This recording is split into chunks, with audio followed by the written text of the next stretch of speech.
supposed to.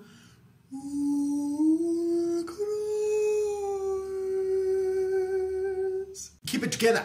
Hi folks, I'm Rima. I'm a singer and a vocal trainer, and this is my channel about anatomical vocal training. Today I wanted to show Pianississimo, so singing very, very quiet with closed vocal cords. Because many people have a difficulty to sing very quiet but still have a vocal closure. So when they go a lot of air is leaving my throat, right? But if I go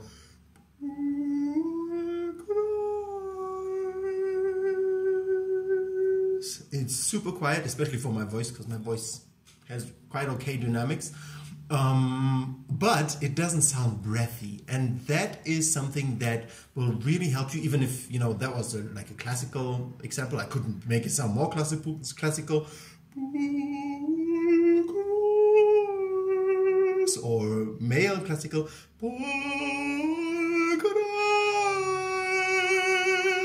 right? Or I could make it sound modern,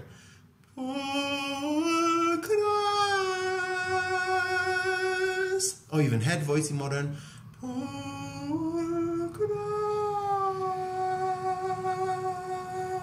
but I don't have to open the Rima Glottidis like so however high or low my thyroid cartilage is in my throat, however wide it is, I can close the vocal cords. And that is going to be very, very helpful for you to sing long phrases. You know, you want to be able to support from the rib cage, which I explain in depth in this video.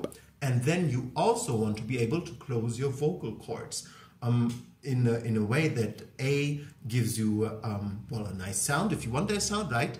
But B, also helps you keep the air inside, so your phrases can be very long, which I explain in this video in depth, how to close the Rima Glottidis.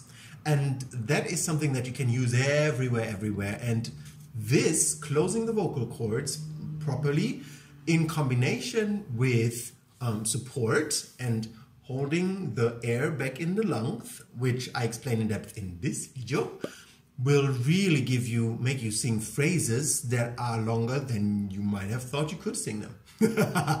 Because the togetherness of holding the air back through opening the rib cage plus closing the vocal cords makes it feel like you're holding your breath whilst singing, but not in a crampy way, in a very relaxed way, just, you know, holding the breath, what the old classicals called inhalare la voce. It's like inhaling the voice, but for me it's not much like inhaling. The feeling is like I just hold my breath, I just keep everything open and everything stays exactly the way it is.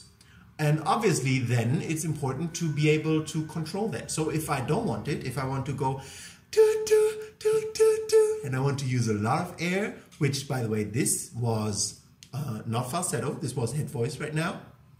The difference is very important, which I explain in depth in this video, the difference between head voice and falsetto. But then I can decide, do I want to open the Rima Glottidis or do I want to close it?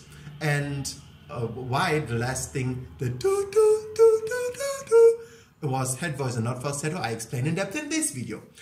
So it's the most important thing is really that you can control when you want to open it or when you want to close the Rima Glottidis. However high or low your sound is, that's the freedom you want to give yourself.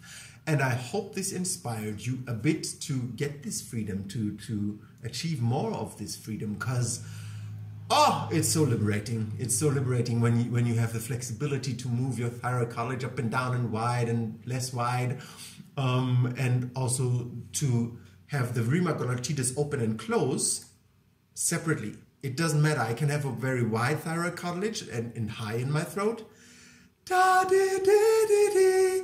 And I can open it and I can have the same wide open but high thyroid cartilage. Well, middle. Mine is always in the middle. That's high for me. And I can close the Rima Glottidis. Da, dee, dee, dee, dee. Da, dee, dee. Open Rima. Da, dee, dee. Close Rima Glottidis.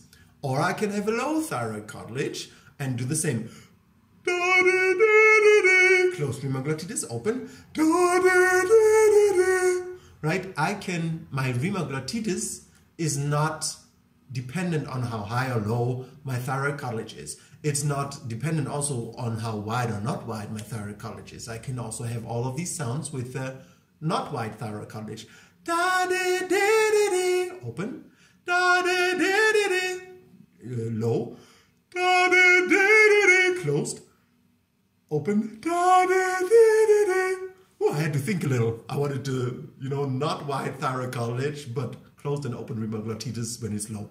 So you see, every little thing that I do, how wide the thyroid cartilage is, how low the thyroid cartilage is, I can tell myself, my instrument, oh, do it this high, that low, this wide, that not wide.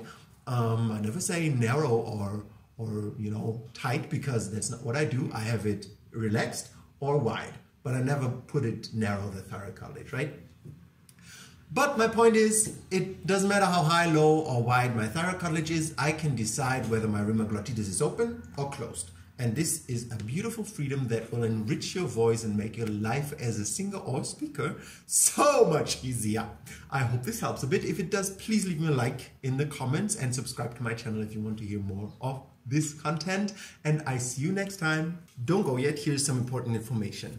If this is all a bit out of context for you and you don't know quite how to put all of this together, I have created a playlist of the full anatomical vocal training, so that you understand from beginning to end, where it starts, why this muscle, why that muscle, because some of the videos that I'm doing, out of context, they might be like, why are you doing this, right? So if you go to my channel, you will go to the playlists, and then you will find the full anatomy playlist right there, and it has everything from start to beginning, why to stretch what muscle groups, how to stretch them, why to begin there, what to do. So it's kind of like a chronological order, so that you can really have a full understanding of the whole thing that I'm teaching here. So check it out. I see you over there.